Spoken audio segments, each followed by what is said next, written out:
Moraine Valley Library, Black History Month curation. Dewitt Scott here again with another video.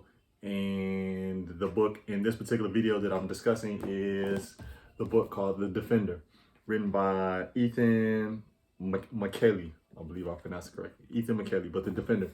And this book talks about the origins, the very beginnings, and everything that happens in the evolution of Chicago's most famous, greatest African-American owned newspaper, the Chicago Defender. The Chicago Defender, even though created in Chicago and sort of centered around the lives of Chicagoans, Black Chicagoans, it also had a large influence on the Black community nationally. It actually was one of the more influential vehicles for motivating a lot of Black people in the early 1900s to migrate from the South to the North.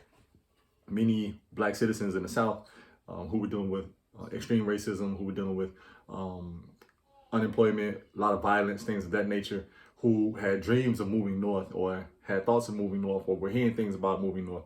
A lot of what they based their decision on was things that they read about in the Chicago Defender. And even in some places in the South, it was illegal for a Black person to be caught in possession of the Chicago Defender newspaper.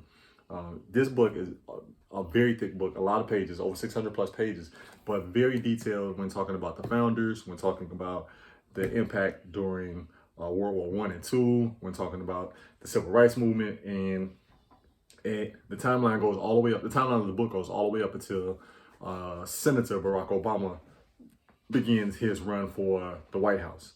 So, so much history wrapped in here.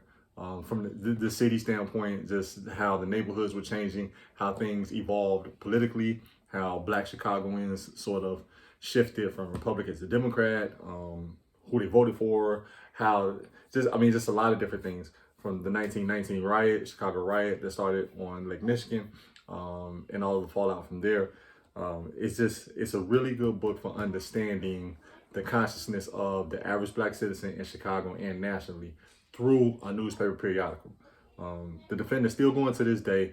I don't know if it's necessarily in print anymore, but for a long time it was the number one or the most popular African American owned